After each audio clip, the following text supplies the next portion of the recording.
Well, we've been watching how Donald Trump has struggled with the gag order. He was already fined once. Now you had this statement again where the judge, and it is humiliating for the former president, putting Donald Trump on the stand.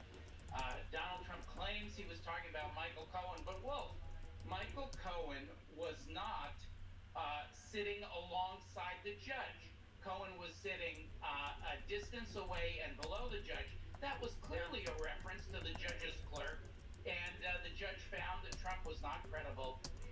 This is going to be a continuing problem. We have a gag order issue going on in the D.C. federal case as well. Donald Trump's own words could continue to land him in deeper and deeper trouble. Joey, what do you make of the fact that the judge found Trump's denial under oath not credible? Yeah, well, if I make that, it's not surprising at all, right? There are consequences to behaviors that run afoul of the judge's order. It's not that complicated. The gag order specified and was not even broad, pertaining to the issues of my staff.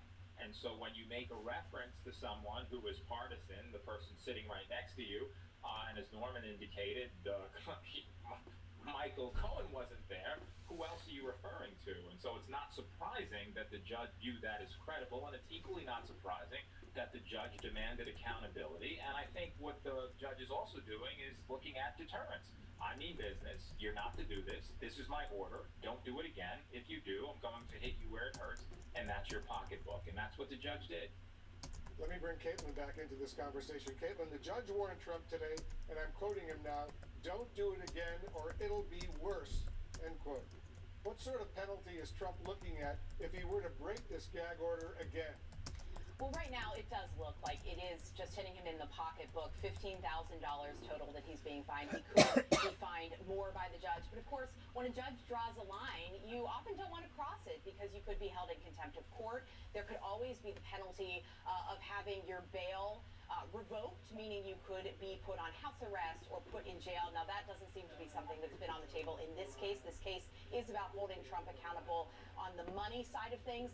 But at the same time, as both the other panelists mentioned here, there are other debates over gag orders. Specifically, there's a judge in Washington, D.C., a federal judge, looking at a gag order, has already imposed it on Donald Trump, has it on hold right now, and the debate is ongoing. We're waiting to hear if the Justice Department, even today, wants to flag what has happened in court in New York to that judge in Washington, D.C. And so each of these cases, all of the judges are watching what is happening with Donald Trump on a day-to-day basis, what he's saying publicly, and determining how they should respond. And if he continues to violate gag orders, he could be fined, not just fined, but he could wind up actually behind bars as well. Norm, in the Georgia case, how worried should Trump be about prosecutors discussing potential plea deals now with at least 6 additional co-defendants?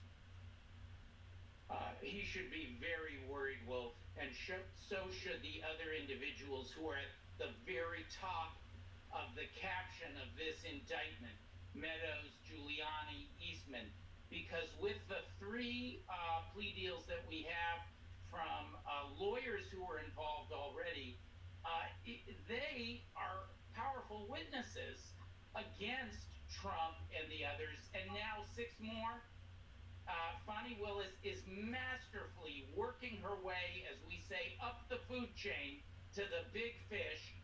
It should be very anxiety-provoking, and I'm looking for the next plea deal to be in the area of those threats and intimidation against the election workers. We haven't seen somebody flip there yet. That may be one of the other unnamed targets of a plea deal to build this case out. Good point for Trump.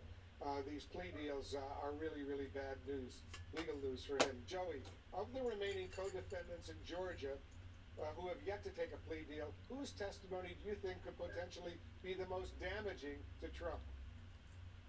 Yeah, I think, well, if I have to put that on the people who did, right? And that is, if you're the attorneys for Donald Trump that are spinning the narrative, we've seen a plea of guilty, right, by Sidney Powell as it relates to breaking into these systems to determine whether there's fraud. None was determined to exist. You see the issue of Cheeseborough as it relates to the fraudulent elector scheme. That's compelling. And then, of course, we saw Jenna Ellis. Why do I raise them? No, they're not remaining, but those are the attorneys, right? And those attorneys are people who are propagating a narrative. Remember, at the outset, this is about RICO, Racketeering Influence Corrupt Organization Act. And so to establish that, not that that's what they pled guilty to, but you're talking about an enterprise, and that enterprise existing for the purposes of sustaining power. So I think prosecutors have a compelling case with them, and I think if the other parties don't get on board with regard to a plea deal, of course the consequences elevate, and those consequences could mean, unlike these three, jail. And that would certainly be highly problematic. Yeah, very important. Caitlin, how could these potential additional plea deals impact Special Counsel Jack Smith's federal election subversion case?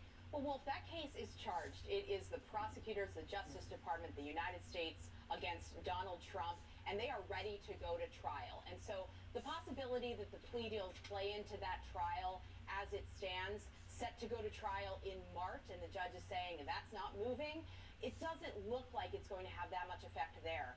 But if the special counsel's office continues to investigate, which we believe they are doing, and they had continued to do after Trump was charged in federal court in D.C. related to the 2020 election, as they continue to investigate, this could build out more of what they know, especially if those people provide more information in Georgia that they never shared before. Yeah, excellent points from all of you guys. Thank you very, very much. Just ahead, the House finally elects a new speaker after weeks of Republican infighting.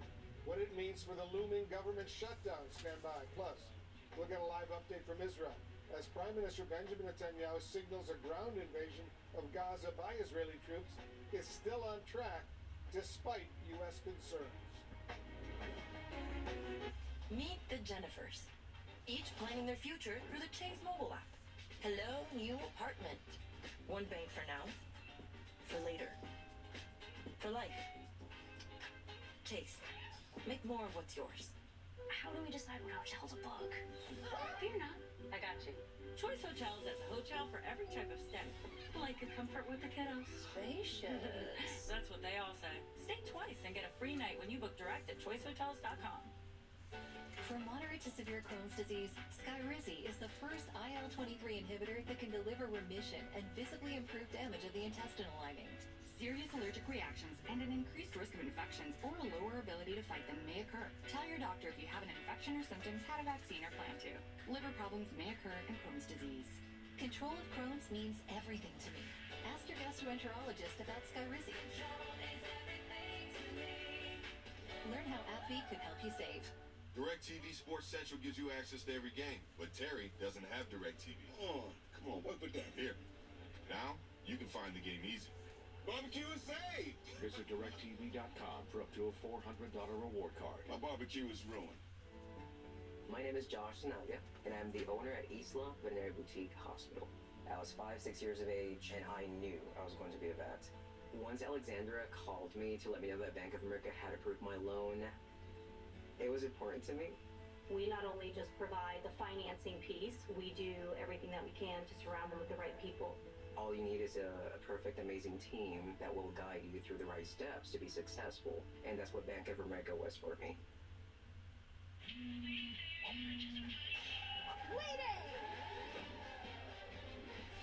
Wayfair's big sale is back. Get bedroom furniture up to 60% off. Area rugs up to 80% off. Kitchen and dining furniture up to 60% off. And free shipping on everything.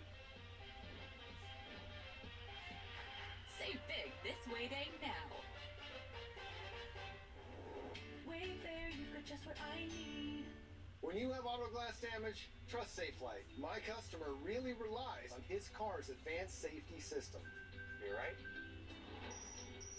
And slow down. So when he got a cracked windshield, he turned to Safelite. We're the experts at replacing glass and recalibrating your vehicle's camera so automatic emergency braking and lane departure warning work properly to get you back on the road safely.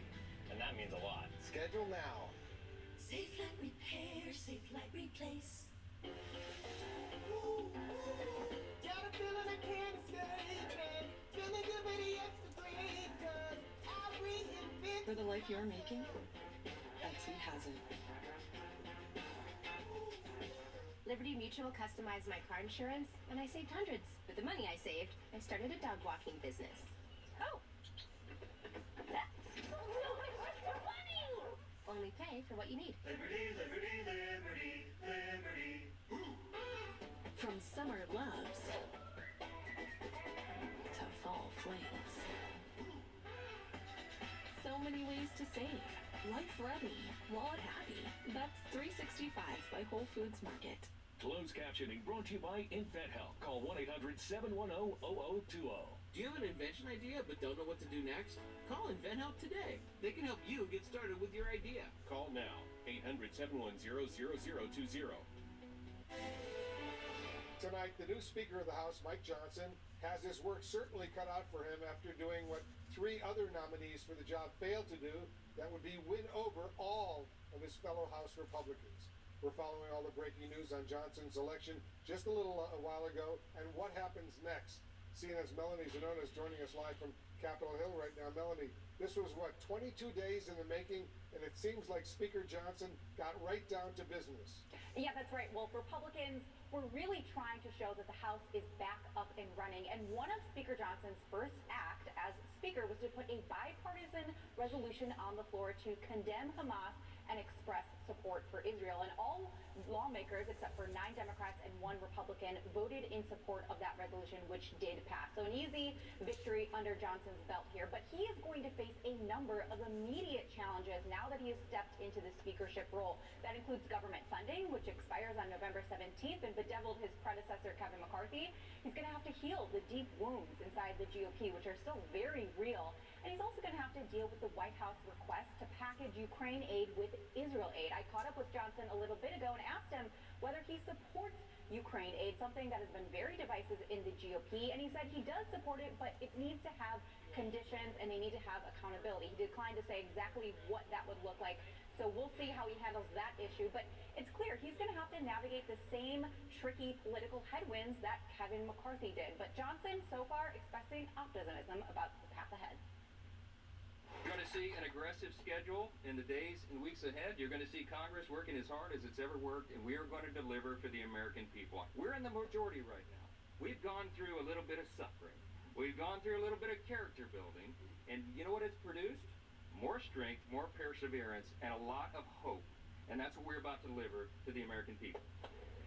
Now, in a positive sign for Johnson, some of those hard-line Republicans who ousted Kevin McCarthy are now signaling they would actually be okay with a stopgap short-term funding bill, a sign that they are going to give a much longer leash for Speaker Johnson to govern, at least for now, Wolf.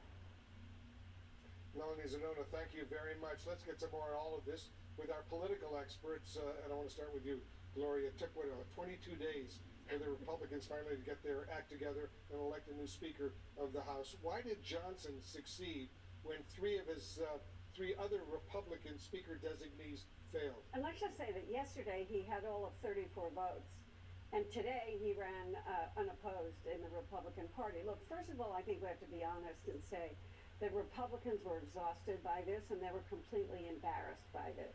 They also chose someone who had no big national profile. And in a way, I think that worked to his advantage. And also, people didn't hate him. They didn't have grudges against him because he didn't have a long career. And I think one thing we saw in this race was put very well by Mitt Romney today, who said apparently experience isn't necessary for the Speaker job.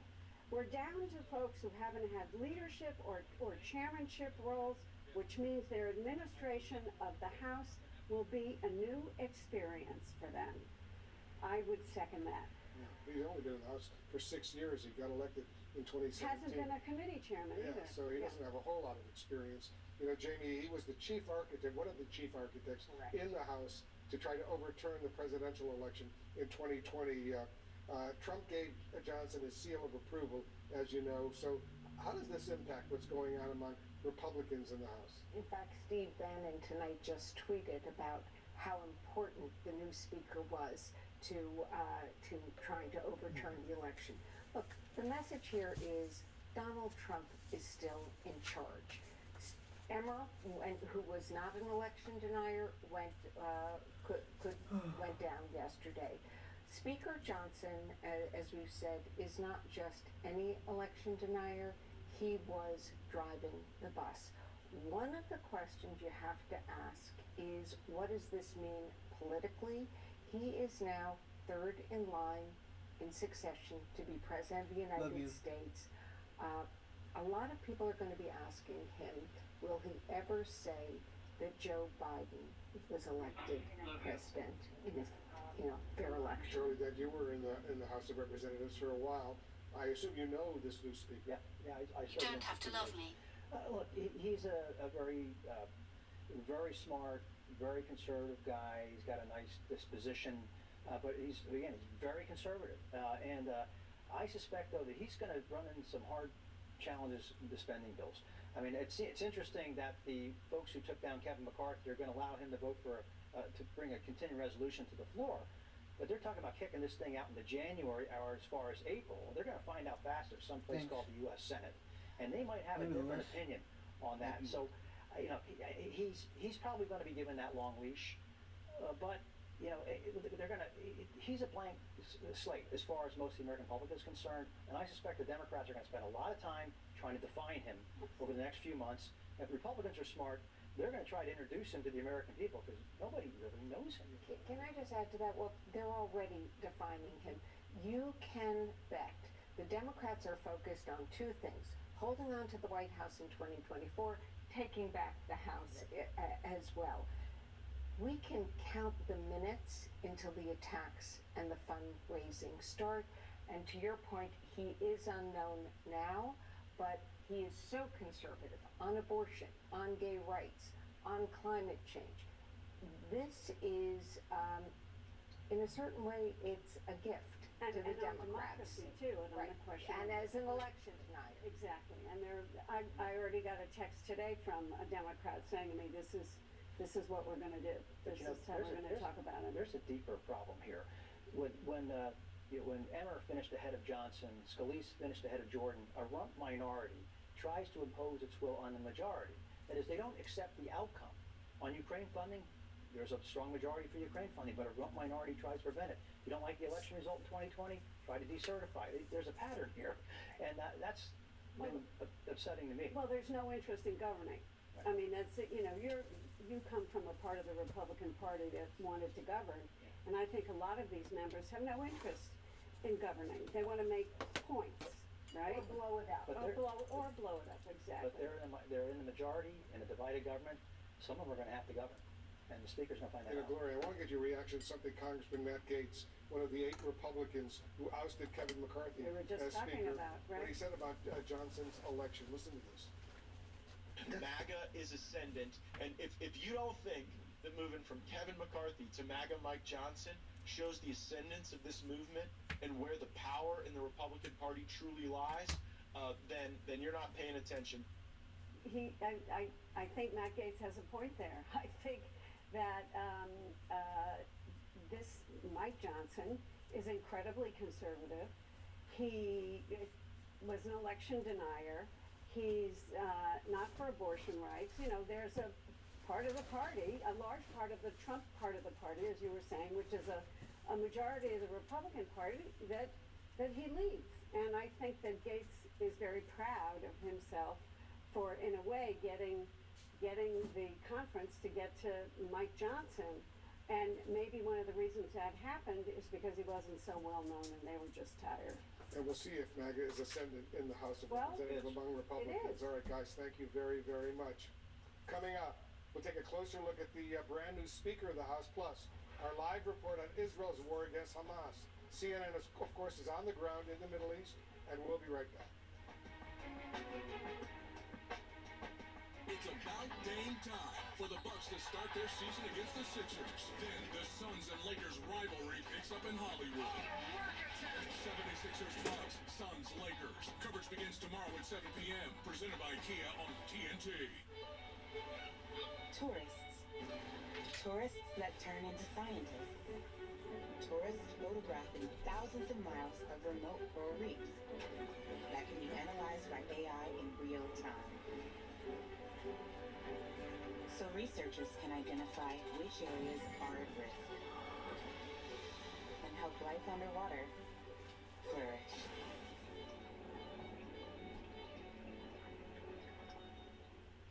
From pep in their step to shine in their coats. When people switch their dog's food to the farmer's dog, the effects can seem like magic. But there's no magic involved. It's just smarter, healthier pet food. It's amazing what real food can do. Holy cannoli, look at this. It's like a science project. Ordering lunch. Easy for you and me, but can be so difficult for a young homeowner turning into their parents. Are those all different lettuces? Yes, sir. Brown rice, white rice, or quinoa. We're gonna need a minute. Do you have any food allergies? Well, my teeth are sensitive to cold. Progressive can't protect you from becoming your parents, but we can protect your home and auto when you bundle with us. That'll be $19.45. Oh, I'm just paying for my own salad. The first time you connected your GoDaddy website and your store was also the first time you realized. Well, we can do anything. Cheesecake cookies? The cookie! Manage all your sales from one place with a partner that always puts you first. Start today at GoDaddy.com. Meet Norman. He's part Jack Russell and part tornado. Meet the Bissell Crosswave Hydro Steam. It's part vacuum, mop, steamer, and tornado chaser. Bissell, a new breed of clean. The all-new Ergo Smart Base from Tempur-Pedic automatically responds to snoring. So no more hiding under your pillow, because this system actually detects snoring, then adjusts to help reduce it. Experience the mattress ranked #1 in customer satisfaction by J.D. Power 4 years in a row. Being in debt was just such a challenge as a working single mom. I was working 3 jobs just to make ends meet. I knew I wasn't going to be able to get out of debt by myself. National Debt Relief negotiated with my creditors and reduced my debt by half. National Debt Relief can significantly reduce the amount you owe. National Debt Relief got me out of debt. I feel like I'm in control again. I feel like I'm taking my life back now. Call or visit nationaldebtrelief.com to get started. If you're looking for a Medicare supplement insurance plan that's smart now I'm 65. and really smart later, I'm 70-ish. consider an AARP Medicare supplement insurance plan from United Healthcare. With this type of plan, you'll know up front about how much your care costs, which makes planning your financial future easier. So call United Healthcare today to learn more about the only plans of their kind with the AARP name, and set yourself and your future self up with an AARP Medicare supplement plan from United Healthcare. Stop! I am a good zombie! This October, Trick or treat! spirits come home to rest all month long. This place is really haunted. What a weird mystery. With Hollow Stream on Disney Plus. We're gonna scare you. Boom. Home is where the hunt is. It's time. They put food on our tables, care for our loved ones, and help build our communities. Canada needs over 400,000 migrant workers to fill employment gaps and sustain our growing economy. Mosaic BC's Migrant Workers Program provides support services to migrant workers, but more needs to be done. Like many others, migrant workers also lost their jobs during the BC wildfires. Emergency funding is required to support worker needs. Help give back to these workers who give so much to Canada. Donate today at mosaicbc.org. I'm Kara Scannell outside of New York State Courthouse, and this is CNN. Turning now to the breaking news out of the Middle East and Israel's war against Hamas. The Israeli Prime Minister Benjamin Netanyahu bluntly warning the group, and I'm quoting him now, all Hamas terrorists are dead men walking. Let's bring in CNN's Anderson Cooper. He's on the ground for us in Tel Aviv tonight. Anderson, these are very strong words from the Prime Minister ahead of what all of us anticipate is a likely ground invasion of Gaza by Israeli troops. On this night that there was a rocket attack in a town about 10 miles south of Tel Aviv. Nobody was killed in that rocket attack, though thankfully. The Prime Minister talked about this, framing this war as a fight for the very existence of Israel, and he talked about 2 main goals for the war, both the destruction of Hamas and doing everything possible to try to get Israeli captives and American captives and others back from Hamas. Those 2 goals not necessarily the same. He later went on to talk about one goal, which is essentially moving forward to victory as fast as possible. There's another comment that he made, I think that's gotten a lot of attention here in Israel, Wolf, which is that he talked about that there will be an inquiry into what went wrong in terms of the military and intelligence failures leading up to the October 7th attack. He said that everybody will have to answer questions and give answers, including himself. There's a lot of Israelis who feel he has not accepted any responsibility for the attack on October 7th, whereas the members of the military leadership, the intelligence leadership, have accepted a level of responsibility. He has not publicly said that or apologized. Many people want him to do that. So him sort of giving a head nod saying that he will answer questions, but after the war is completed, Wolf. Anderson, I also understand that later tonight on your show, you're going to be speaking to a community activist who has actually spoken to Hamas representatives about freeing the hostages. Tell us about that.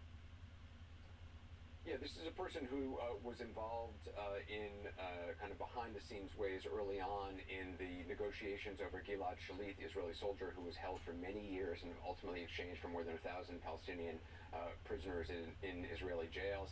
He talked about just the incredibly complex nature of the ongoing negotiations now that's taking place involving Qatar, involving Egypt, involving obviously Israel and the United States.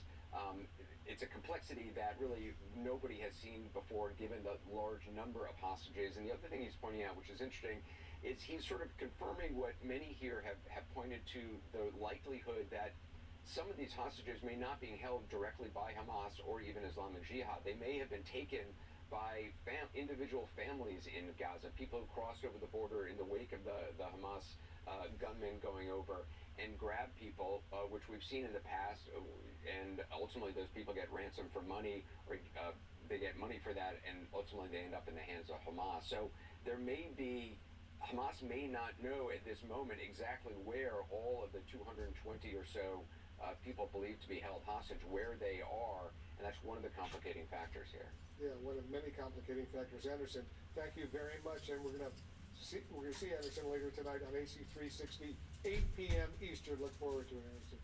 Thanks very much. Meanwhile, the United Nations is warning aid delivery to Gaza could be suspended within hours as a fuel shortage cripples relief operations. Our chief international correspondent, Clarissa Ward, is joining us from Cairo, Egypt right now. She has more on the story. Clarissa, what happens when Gaza runs out of fuel?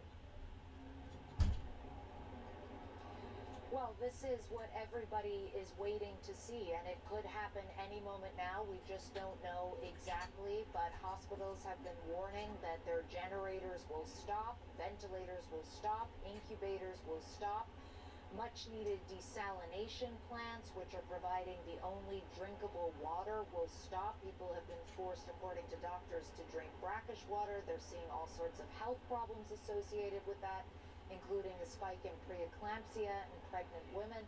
And as you mentioned, the UN, the United Nations Relief and Works Agency, which is the agency inside of Gaza, is saying that basically they will not be able to carry out their full services if they don't get fuel tonight or tomorrow. Now, yesterday they had said that they would be forced to suspend their operations tonight. So it appears that there's a little more fuel in order to give them that extra bit of wiggle room. But everyone we have spoken to, from humanitarian organizations to ordinary civilians on the ground, is saying that this really is at a crisis point now, not to mention the fact that ordinary aid is not getting in. Last night, just 8 trucks, nothing today. So fuel is the primary consideration, but still food, water, medical equipment, and all of this taking place against the backdrop of the heaviest, most intense, and most punishing bombardment that Gaza has ever seen, Wolf. As you know, Clarissa, IDF officials insist Hamas is holding thousands and thousands of gallons of fuel in Gaza. Is there any way to verify that? It's very difficult to verify those claims. The IDF has also said in the past that Hamas has stolen fuel from UNRWA, the UN agency I was referring to. We went to the spokesperson for that UN agency and asked them if, to their knowledge, Hamas had ever stolen fuel from any of their various warehouses. They said that, to the best of their knowledge, that has never happened before. But also, Wolf, I just think it's important to give you some perspective. Before this war, 3 weeks ago, more than 480,000 liters of fuel was required every day to keep Gaza running. The UN is saying it would require at least 160,000 liters of fuel a day. So even if Hamas did have or does have a few 100,000 liters of fuel a day, you are still not talking about quantities that can be used to continue to power the generators of Gaza that are keeping people alive right now for any reasonable period of time, Wolf. All right, Clarissa, thank you very much. Clarissa Ward reporting from Cairo for us. Just ahead, we'll have a closer look at the new House Speaker, Mike Johnson, including his very conservative and sometimes very controversial background. The new CNN Prime Time is where the truth shines. The day's biggest stories. The night's most essential reporting. This is the new CNN Prime Time. Weeknights starting at 7 on CNN. We're Carvana. We've created a brand new way for you to sell your car. Go to Carvana, answer a few questions, and our techno wizardry calculates your car's value and gives you a real offer in seconds. We'll come to you, pay you on the spot, then pick up your car. That's it. At Carvana. It was deep into the winter freeze when Ryan and Brenda Brinka made a pact. We will no longer be prisoners to you, Wisconsin winter. We shall fly south to where the courts are eternally bright, and we will do so with a new phone plan, one with the same coverage, up to half the cost. They may call us snowbirds, but we're phoenixes. When freedom calls, we're here to answer. You need to stay ahead in business.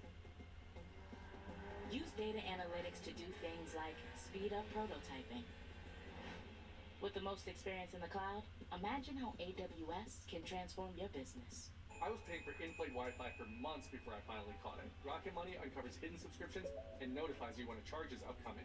From there, you decide if you want that service. And if not, cancel it right from the app with one tap. Download Rocket Money, the money app that works for you.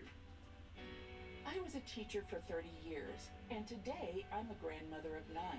Technology is essential to our everyday lives, and that's why I'm concerned about our foreign adversaries' influence over the internet. Our adversaries believe in censorship and control. That's not the future I want for my grandchildren or yours. Congress needs to protect our democratic values and strengthen, not weaken, American technology. Every day, more dog people and more vets are deciding it's time for a fresh approach to pet food. They're quitting the kibble and kicking the cans and feeding their dogs dog food that's actually, well, food. Developed with vets, made from real meat and veggies, portioned for your dog, and delivered right to your door. It's smarter, healthier pet food. Get 50% off your first box at thefarmersdog.com/realfood. What you're seeing today is a successful eye surgery. And this, the dedicated hours of virtual training that made it happen. Academic advancements are being achieved every day through collaborative hands-on learning. Upskilling careers, now made possible through immersive environments. These are the ways the metaverse is being used today. Hey there, stop changing channels. I'm out here in the woods, and you gotta see this. It's the new Patriot Power Generator 2000X, a solar generator worth its weight in gold when your power goes out, with double the capacity and expandable, so you can run your fridge even longer. It's fume-free, safe to use inside, and never needs gas, ever. Plus, you'll get this solar panel free. Go to 4patriots.com and do it now. Get your solar generator with free shipping and free panel at 4patriots.com. If you have ugly yellow toe fungus, let me tell you about the secret 2-minute trick that I found for my husband. Thousands of people are using it to get rid of their toe fungus. It's called called Crystal Flush. It works from the inside and the outside. I mean, he tried everything. Nothing helped. His toes were nasty. Crystal Flush is the only thing that's worked. In just a few weeks, his toes looked amazing. You guys need to try this. I'm telling you, this stuff is different. And you can try it risk-free. You have nothing to lose. Go check it out now. Go to crystalflush.com. I'm Manu Raja on Capitol Hill, and this is CNN. We're back with the breaking news right now. President Biden has called the new House Speaker Mike Johnson to congratulate him on his election. House Republicans picked the Louisiana conservative for the position after weeks of infighting and paralysis. Brian Todd taking a closer look into his background, his record, and Brian, what have you learned about the new speaker? Well, he's not a household name, but Mike Johnson is known in Republican circles for being an ardent supporter of Donald Trump, who rejected the 2020 election results, for being a fervent opponent of abortion rights, and someone whose views on LGBTQ rights make even some Republicans uncomfortable. Frankly, we did win this election. In those contentious days after the 2020 election, when then President Trump was desperately maneuvering to hold on to power, Mike Johnson was one of Trump's most zealous supporters in Congress. The system is set up for massive fraud and error and irregularity, and we cannot have that in our election system. The Republican from Louisiana led a group of conservative lawmakers who signed a court filing which tried to nullify electoral college votes in several states won by Joe Biden, a legal effort that was soundly rejected by the Supreme Court. I think all of that is partly what makes him a favorable candidate for Donald Trump. You can expect Democrats to be looking to highlight this stuff. Just after the 2020 election was called for Joe Biden, Johnson posted on X, then known as Twitter, quote, "I have just called President Trump to say this. Stay strong and keep fighting, sir. The nation is depending upon your resolve." Today, the former president complimented the congressman. As far as the speaker is concerned, he is a fantastic gentleman, and I think he's going to do a great job. But if you think the former conservative radio talk show host came out of nowhere to win the speakership, you might not be alone. Longtime Senator Susan Collins, from Johnson's own party, said, quote, "I was going to Google him this morning." A lot of people don't know him, which means he doesn't have a lot of enemies. First elected to Congress in 2016, Johnson staunchly opposes abortion and celebrated the Supreme Court decision to overturn Roe v. Wade, calling it a, quote, "great, joyous occasion." The founders, the ones who put this country together, recognized that life was sacred because it is given to us by our Creator, by God. Johnson's also been a fierce opponent of LGBTQ rights. In the mid-2000s, he wrote in an op-ed in the Shreveport Times that homosexuality is, quote, "an inherently unnatural and dangerous lifestyle that would lead to legalized pedophilia."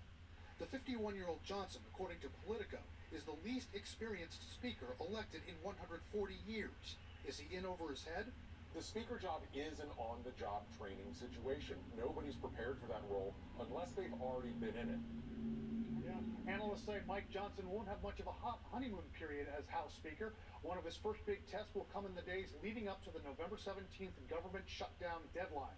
A test to see if he can work with Democrats to keep the government funded and if he can navigate the treacherous waters of those hardline Republicans who tossed Kevin McCarthy from power. Wolf, Brian Todd reporting. Good report. Thank you very much. Coming up, we'll go back to Israel for a reaction to all the latest developments. We'll speak to a senior advisor to the Prime Minister, Benjamin Netanyahu. I'll get his response to U.S. concerns over a likely Israeli ground invasion of Gaza. What does it mean to be out front? It's going there. We are just about 3 miles from the Gaza border. It's context and curiosity, so you can be out front too. Let's go out front. Aaron Burnett out front, next on CNN. Happiness is different things to different people. That's what happiness is. Etsy has home, style, gifts. Etsy has it. Get help reaching your goals with JP Morgan Wealth Plan, the digital money coach in the Chase mobile app. Use it to set and track your goals, big and small, and see how changes you make today could help put them within reach. From your first big move to retiring poolside and the other goals along the way, Wealth Plan can help you get there. JP Morgan Wealth Management. I wish for the amazing new iPhone 15 Pro. Sean, this one, the one with titanium, switch to Verizon and get iPhone 15 Pro on them. Wow. Get iPhone 15 Pro, Apple TV 4K, and 6 months of Apple One. All 3 on us. Only on Verizon. When you get approved with Drive Time, you get the real deal. It's the Drive Time Real Deal Maker. Lets you customize the real down payment and monthly payment of the car you want to buy. That's super smart. And the deal you make on your phone is the deal you pay. You make the deal yourself. Get the real deal at drivetime.com. Hi, I'm Stacy, and I've lost 60 pounds on Golo. I was surprised with the Golo plan. I was not hungry. Thanks to Release, I don't feel the need to go for snacks or go back for seconds. Give Golo a try. This plan works. How does Klein and Spector get among the most big verdicts and settlements of any law firm in the country? Because Klein and Spector is an award-winning team with 5 doctor lawyers, the most of any firm in the United States. And that's why the New York Times calls Klein and Spector a powerhouse law firm. So if a defective product, motor vehicle accident, or medical malpractice caused a catastrophic injury, call Klein and Spector. We've got questions about Medicare plans. Well, we've got a lot of answers. How can I help? Well, for starters, do you have a Medicare plan I can actually afford? How about a plan with a $0 monthly premium? Well, that's a great start. What other benefits can we get? Things like dental, vision, and hearing. But let me help you pick the plan that's right for you. Ooh. Don't wait. Call 1-888-65-AETNA to get answers to your questions and pick a plan that's right for you. And let's make healthier happen together.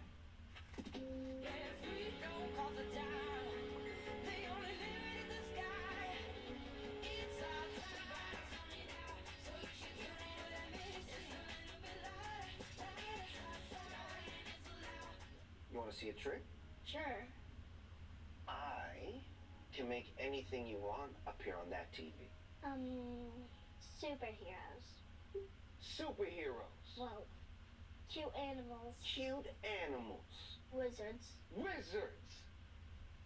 Would you like my trick? I saw the remote. With you, keeping the whole family entertained. Search endless content with the magical Ignite TV voice remote. Rogers, with you all the way. Discover crisp morning air. Flavors of the Spice Trail. Peaceful places. Encounters with nature. And so much more. From forest trails to our urban center, West Coast warmth is ready to welcome you. Leave the cold behind. Now is the perfect time to discover Surrey. I'm Paula Reed, and this is CNN. Let's get back to our breaking news coverage of the war in the Middle East. The Israeli Prime Minister Benjamin Netanyahu says operations in Gaza, and I'm quoting him now, are just the beginning, and that his military is preparing a ground incursion into Gaza. Joining us now from Tel Aviv is Mark Regev. He's a senior advisor to Prime Minister Netanyahu. Mark, thanks very much for joining us. As you probably know, CNN has learned the U.S., the Biden administration, is advising Israel against an all-out ground invasion into Gaza. Is it possible to eradicate Hamas with targeted special operation raids along with airstrikes? Our expectation is that we will have to send ground forces into Gaza because the goal of the operation is to dismantle Hamas's military machine. And a lot of that machine is underground. One of the hostages who was recently released reported that she felt she was in a network like a spider web of underground tunnels. And if we're going to seriously dismantle that military structure of Hamas, we're going to have to be there physically on the ground. So when is that move into Gaza going to start? I can't be specific on timing for obvious reasons. We don't want to give Hamas any advance warning of when the attack will come, but it will come. And you think it'll come soon without giving us a specific date? I'm not going to give a specific date, and you understand why. Look, the goal of this operation is not just to give Hamas a blow so they'll, be deterred. We tried that; it didn't work. We need a new reality, a reality in which Israel is no longer threatened by this terrorist enclave on our border. Just a quick fix. Yes, a lot of people think, oh, why can't we just, ceasefire? A quick fix is a return to where we were on the morning of October 7th, where Hamas can just attack our people and massacre us again. We won't stand for that. We won't live with Hamas as a neighbor. The goal of our operation is to destroy Hamas's military machine and to destroy their political structure in Gaza. There will be a new reality when this is over. All right, Mark, in Gaza, as you know, hospitals, the water system, they are on the brink of collapse with fuel running out. You blame Hamas for withholding fuel, but doesn't Israel have an obligation, if it can, to address this humanitarian crisis? Well, a few days ago, it was reported on CNN, 6 tankers entered the Gaza Strip with fuel, and it was taken to UN bases, and we know for a fact that it was stolen by Hamas. There was actually a tweet put out by the UN which said armed gunmen from the Hamas government came and requisitioned the fuel. Later they deleted the tweet, and we understand why. They have to work under the framework of a repressive, authoritarian, and very brutal Hamas regime. But the truth is, there's plenty of fuel in the Gaza Strip. That fuel is in Hamas's hands. Hamas wants to save that fuel for its military machine, for its rockets, for its underground network of tunnels. We have no interest in Hamas having more fuel. If the people of Gaza need fuel, the fuel is in Gaza. And the finger has to be pointed at Hamas that is denying the people of Gaza, those hospitals, those generators, the fuel. It's there for them to take. I should point out, Mark, that the UN Relief Agency today said Hamas has never stolen fuel from their warehouses, to the best of their knowledge. Are there any circumstances under which Israel would allow more fuel into Gaza? We'd have to have very ironclad guarantees that that fuel is only going to be used for civilian purposes. And it's very difficult for anyone serious to give that guarantee because Hamas has a pattern of behavior of requisitioning or stealing, you choose the word, Wolf, humanitarian supplies that come into the Gaza Strip. And if you don't mind me saying, it was the UN itself that tweeted that people with weapons had come and taken the fuel, and then they deleted the tweet. Now, they said it was a mistake, it was a misunderstanding. I don't think anyone serious believes that. Everyone knows that all the humanitarian groups working in Gaza work in the framework of a very authoritarian and brutal regime. The people of Gaza know that better than anyone else.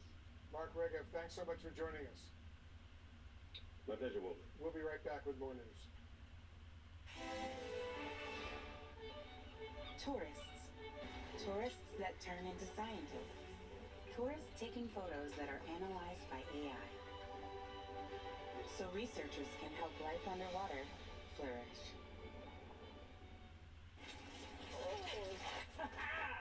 It was me the whole time! Well done, man. With Snapshot from Progressive, you get a personalized discount for being a safe driver. Say, Snapshot savings! There's challenges, and I love overcoming challenges. When Better Money Habits content first started coming out, it expanded what I could do. For Special Olympics athletes with developmental needs, thousands of Bank of America employees like Scott spend countless hours volunteering to teach people how to reach their financial goals. It felt good. It felt like I could take on the whole world. What would you like the power to do? Hi folks, Joe Namath here. The Medicare annual enrollment period is now. Do you know if your Medicare plan benefits are changing next year? Will your costs go up? Are your doctors still covered? Get answers in 3 steps. 1, call the toll-free number below by December 7th to speak to a licensed insurance agent. 2, review your coverage for any changes to your Medicare plan for next year. 3, learn if a Medicare Advantage plan that may offer additional benefits is available in your area. I call every year to see what plans are available in my area. I call every year to make sure my doctors are still covered under my plan. They work with multiple insurance companies across the nation, so you'll have choices from a variety of plans. The Medicare annual enrollment period has a deadline. Millions have called. You should too. Call to speak to a licensed insurance agent. Call 1-800-697-6200. Call now. Meet the traveling trio, each helping to protect their money with Chase. Tools that help protect. Alerts that help check. One bank that puts you in control. Chase, make more of what's yours. Helping families with mesothelioma is all we do. My firm has been offering a free book on mesothelioma for over 10 years. Since that time, hundreds of people with mesothelioma have trusted us to represent them. We have local offices throughout the U.S., and there's no risk to you. Mesothelioma really is all we do. Call us at 1-800-213-8000. That's 1-800-213-8000. Or go to mesobook.com. $273. This is how much you spend every month on subscriptions. I only have like 2 or 3, right? That's what we all think. But in reality, we have so much more that we don't even know we're paying for. So how do I put more of this cash back in my pocket? Rocket Money is a financial app that tells you every subscription you're paying for. Even that one you forgot about from 5 years ago. Huh, I can't believe I'm still paying for this. I'll call and cancel right now. Whoa. With Rocket Money, they even cancel it for you. Really? All you have to do is tap a few buttons, and they'll take care of it. Download Rocket Money today. He hits his mark center stage and is crushed by a baby grand piano. You're replacing me? Customize and save with Liberty Bibbity. He doesn't even have a mustache. Only pay for what you need. Liberty, liberty, liberty, liberty. When you have auto glass damage, trust Safelite. My customer really relies on his car's advanced safety system. You're right. Okay, slow down. So when he got a cracked windshield, he turned to Safelite. We're the experts at replacing glass and recalibrating your vehicle's camera so automatic emergency braking and lane departure warning work properly to get you back on the road safely. And that means a lot. Schedule now. Safelite Repair, Safelite Replace. Finally, an update from a Palestinian American trapped in Gaza whom I spoke with this week. Listen. Airstrikes have intensified the last few days, and especially last night. It's become constant all night and most of the day. My son was not able to sleep. Yusuf, we've been trying to soothe him as much as we can and keep him shielded from the wrath of the war. Unfortunately, yesterday we ran out of milk for him. We opened the last box, and basically tonight we would be completely out. It would be his first night ever in his entire life to go to sleep without having milk. All it takes is one missile, one airstrike to miss its target, or be too close to where you are, and that has happened before where we're staying, and that would be it. We're trying to stay strong, but we cannot help but feel hopeless and abandoned, given it's been 18 days, and yet no concrete help from the State Department to get us out of Gaza. We're staying in Rafah, about 10 minutes away from the borders with Egypt. This way, we are prepared for any short notice with the State Department to head towards Rafah crossing, where we could cross to Egypt and exit Gaza. We're hopeful that we'll live another day to see that happen. And we, of course, wish Abu Khalid and his family safety and hope they get out soon. Thanks very much for watching. Aaron Burnett on Front starts right now.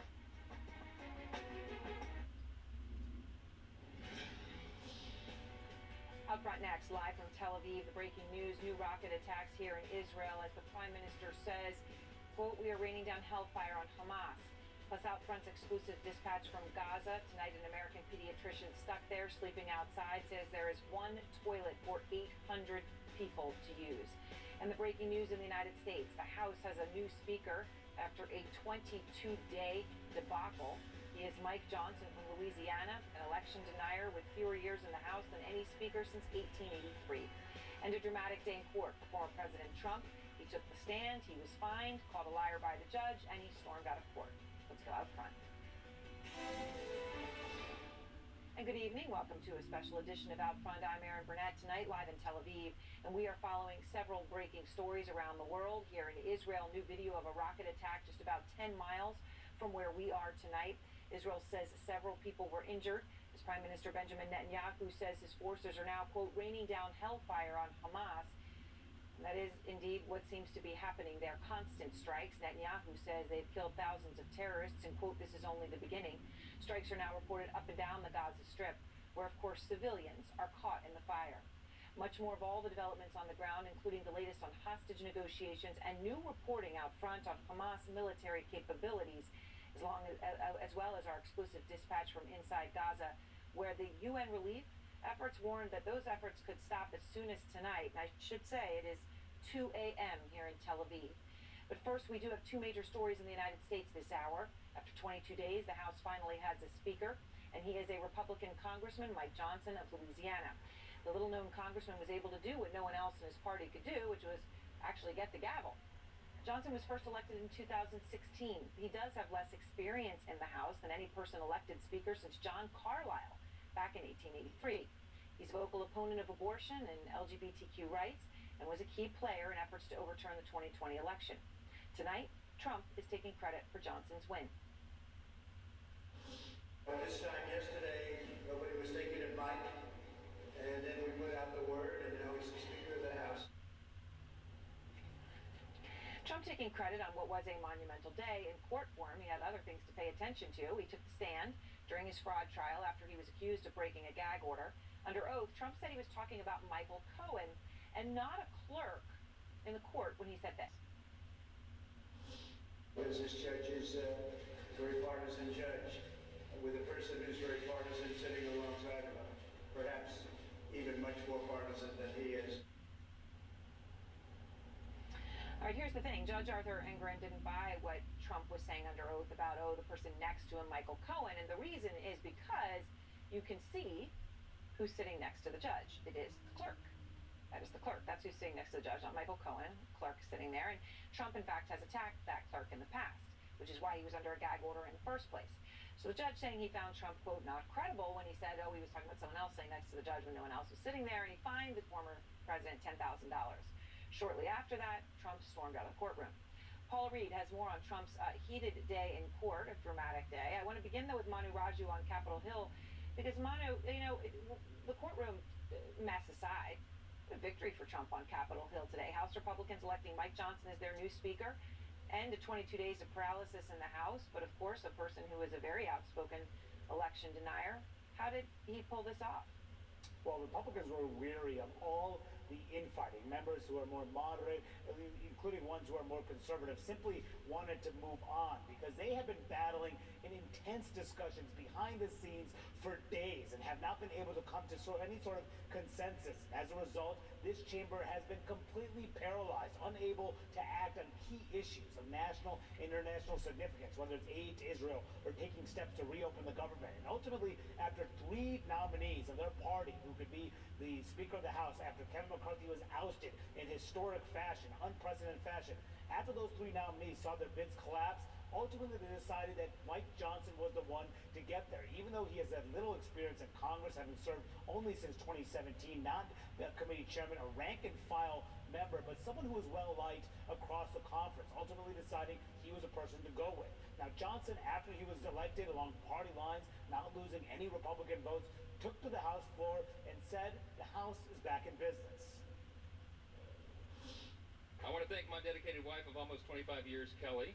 She's not here. We couldn't get a flight in time. This happened sort of suddenly. We've learned a lot of lessons, but you know what? Through adversity, it makes you stronger. And yeah.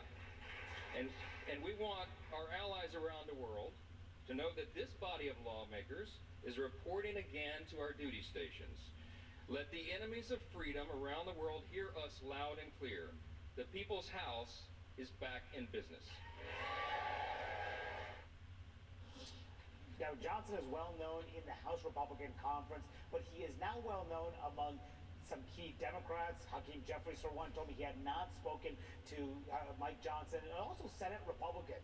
Mitch McConnell, the Republican leader, doesn't have any relationship with Mike Johnson, and that is going to be in a test going forward, as McConnell, for one, pushing for Ukraine aid, Johnson another, and not saying how he would deal with it. Just one of the many issues that Johnson will have to confront as Speaker. But one person who does know him well, Donald Trump, taking credit for his victory today. Aaron. All right, Manu, thank you very much. And let's go to Paula Reed, because she was following the developments in Donald Trump's fraud case in New York, right, which was really the focus for him today. He stormed out of the courtroom. Judge fined him $10,000 for violating his gag order, second fine that he's faced. So, Paula, what more can you tell us about what actually happened in that courtroom today? Remarkable, Aaron. Trump made a brief appearance on the witness stand, but he wasn't testifying about the substance of this $250 million fraud case. Instead, he was facing questions from the judge about whether he had violated a gag order. The judge has barred Trump from commenting or talking about members of the court staff, and that was imposed after Trump posted about the judge's clerk.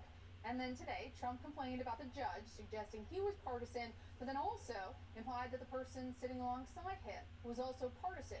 To most people, it was pretty clear he was talking about the clerk, but Trump's lawyers denied that. And then when Trump took the stand under questioning from the judge, he said, yeah, I was talking about you as being partisan. I wasn't referring to your clerk. I was talking about star witness of the day, Michael Cohen. But Aaron, the judge wasn't buying it, said that he found Trump, quote, not credible, said these comments were intentional, and fined him $10,000. But this is going to be a challenge for judges, not only in this case in New York, but also in at least one of the federal cases. It's one thing to impose a gag order. It's another thing entirely to enforce it, especially against someone who is determined to try to paint all the proceedings against him as partisan pursuits.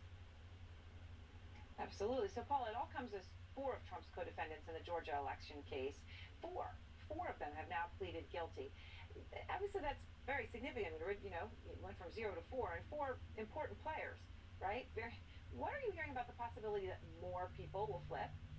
That's what we expect, additional deals. And we've learned in our reporting that they're already talking to around a half a dozen other people about possible plea deals.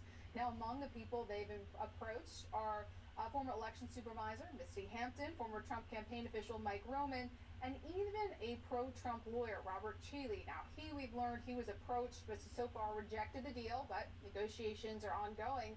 And we've learned that prosecutors are willing to strike a deal with almost anyone except for former President Trump. Doesn't appear to be a lot of willingness on the prosecution side, unlike there'd be a lot of willingness on the defense side either. But this is pretty common. This is how you handle a RICO case, right? You charge 19 people, you try to whittle it down to just a few key people, and so far prosecutors appear to be making some considerable success. All right, Paula, thank you very much. And you know, what does this mean as more and more people possibly may flip for Trump himself? A crucial question. Ryan Goodman is the former special counsel of the Department of Defense and now co-editor-in-chief of the Just Security legal blog. So, Ryan, let's start with Trump. Question under oath. He denied violating his gag order, but, you know, he said, I was talking about Michael Cohen, you know, who, when he said, slammed someone sitting next to the judge, and of course the person sitting next to the judge wasn't Michael Cohen, it was the clerk. Judge didn't buy it, said he didn't think Trump is credible. But how significant is today's ruling? I think it's very significant. This is the second time that the judge has found that Donald Trump has violated the judge's gag rule, and he's escalated the financial penalty from $5,000 to $10,000. If Trump were to do it again, the judge has said it's going to get worse. And what he could be dangling there is, at some point, jail time. I mean, at some point, the judge exhausts the options that he has in terms of what he can do to try to deter this kind of behavior. And Trump seems to have run, you know, roughshod over it twice now. So we'll see. And I think it also maybe sends reverberating effects, as Paula mentioned, to the other judges in other cases that are looking very closely at this. All right, so on other judges and other cases, I want to get your reaction to this exclusive reporting. Paula was sharing that Fulton County DA Fani Willis has discussed plea deals with at least 6 more of Trump's co-defendants in his election subversion trial. So 6 plus 4 is 10, and 4 have already flipped. So if you start to, and I know Paula's saying this is a strategy in RICO cases, right? You try to see, you start, and then you try to, you know, peel back that onion to get to the core. Where does this end for Trump, Brian? So it's not a good sign for him that the district attorney is starting to just roll up these co-defendants, each one of them getting very sweetheart deals, at least at the start. And that's what's going to encourage more of them to come forward. You have to imagine that the other co-defendants are having conversations with their lawyers saying, my goodness, I can put all of this behind me. All I have to do is probation and I can get on with my life. So they would be probably knocking on her door trying to get certain kinds of plea deals that are like these ones. And then at the end of the day, she then has a number of people that could easily be testifying against him as witnesses, admitting already to the court that they are guilty of some of the crimes that she's charged them with, leaving one person or very few people standing. All right, Brian, thank you very much. And I want to go now to Van Jones, our political commentator. He was, of course, also special advisor to President Obama. And also with me, the former Republican Congressman Barbara Comstock, who served with the new speaker, Mike Johnson. So, Van, you know, you hear us talking about that moment. Trump stormed out of a courtroom today. And I know that it is consistent with what many may expect, but nonetheless, this happened. It's a former president. He's angry with Michael Cohen, who was testifying. He gets fined another $10,000 for violating the gag order, and he just walks out of the courtroom. I mean, Van, is this a moment to say this is the conduct of a former president of the United States? Well, it's certainly not, and he's going to learn. This is not people's court. This is not Judge Judy. This is not reality television. Those fines can go up and up and up, and he can get put in jail. This is a democratic republic. This is not some, a kangaroo court in a banana republic, and he's going to have to comport himself. And if he doesn't, I think this judge has shown that he's willing to impose law and order. By the way, Republicans are supposed to like that, law and order in that courtroom. So, Congresswoman Comstock, it comes as we see the House elect one of Trump's allies to be Speaker. Mike Johnson, obviously not a household name, right, as he made the joke there, that this came rather suddenly. Mitch McConnell, Senate Majority Leader, said he's never met him. Senator Susan Collins told reporters this morning that she had to Google him. He was, of course, first elected to the House in 2016, which was the year after you were elected. But he was able to pull off something no one else was able to do, including a lot of very well-known household names, okay? So he was able to succeed. Do you think he's up and ready for the job? Well, listen, it's been a real split screen this week. You have all of these MAGA lawyers who've been pleading guilty to basically 2020 election denial lies, while you have it basically being a qualification for being Speaker that you have to be an election denier. So it certainly was disappointing to see that basically the disqualifying factor for Tom Emmer was that he had voted for certification of the 2020 election, because Tom Emmer certainly was a conservative. It was disappointing to see that Donald Trump put the thumbs down on him, so he couldn't be Speaker.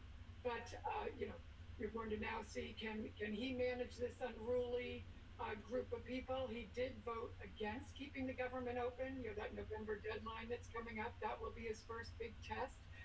He also has not been a supporter of Ukraine, so he'll need to deal with that. So there's a lot of big challenges coming ahead where he'll have to expand what he's normally been doing. Okay. And Van, Speaker Johnson not only supported Trump's efforts to overturn the 2020 election, he took it further than that, right? He played a leading role. He asked Republicans to sign a legal brief, in fact, supporting a Texas lawsuit that actually was all about challenging Biden's victory in multiple key states. Here's what he said then. The allegations about these voting machines, some of them being rigged with this software by Dominion. Look, there's a lot of merit to that. I've spoken to the president myself about this over the last couple of weeks since the election, encouraging him to exhaust all the legal remedies. Of course, there was no merit in that. And here's how he's responding to questions about all of that now. Can you help lead the efforts to overturn the 2020 election with votes?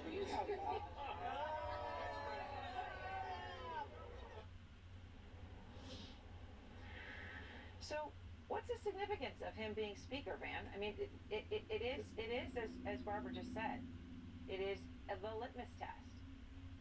This is a very dangerous moment for the country. Very soon, about a year, that guy is going to be presiding over the certification of the next presidential election in a year and a couple months. You have not just an election denier, but someone who was an outright plotter and planner to overturn the election, who is now sitting in the chair. January 6th last time, the coup plotters were outside the building trying to get in. Now you've got a coup plotter who's going to be sitting in the seat. That is a very dangerous moment for democracy. And so while everybody's just glad that we got somebody and we can turn the computer back on and have America go back to work, there's a virus ticking time bomb in that computer, because you have somebody who has no respect for democracy, who has no respect for the voters, who has no respect for states, who is going to be presiding very soon over the next election count in that body, and that's very scary. Barbara, the former president urged Republicans to support Johnson. Came out and said that before today's vote. He wrote, "My strong suggestion is to go with the leading candidate, Mike Johnson, and get it done fast. Love, DJT." I mean, just to make this point clear, because it's not a laughing matter. Tom Emmer, who was the Speaker nominee before Johnson, received opposition from some Republicans, couldn't win because he actually voted to certify the free and fair and legitimate 2020 election. I mean, that is the reality that your party has to face. Yeah, and let me point out that case that Mike Johnson, that amicus brief that he put forward, he actually circulated an email saying, hey, sign on to this. I'm showing Donald Trump the list, and are you going to be naughty or nice? Sort of, he didn't say that, but, do you want your name on the list because I'm showing it to the president? Certainly we know if you don't sign on what Donald Trump does. And that case was dismissed within 3 days, and the case was so bad that even Chip Roy, Congressman Chip Roy, very conservative, he said that it was, just not a legitimate case. So yes, big cause for concern. And as someone who now works on these issues to protect election officials and election workers and to protect elections, this is a question that he should answer. And Rachel Scott, who asked that question, deserves an answer. ABC's Rachel Scott. And the treatment she got last night was very unseemly, and she deserves an apology too. All right, well, thank you both very much. I appreciate your time. And our breaking news coverage continues here from Israel. The IDF tonight is releasing new video of what they say are Hamas divers clashing with Israeli naval forces overnight. A special report next on Hamas's military capabilities. We are learning more tonight. And our exclusive dispatch from inside Gaza this hour. We're going to follow up with American doctor Barbara Zinn. She's trapped in southern Gaza still and is now witnessing and living Israel's punishing air assaults. Last night, there was so much bombing in the south. Just hear the exhaustion. And I'll speak to a cousin of one of the 2 Americans released by Hamas. She still has 7 other family members who are being held captive tonight, including one who is just 3 years old.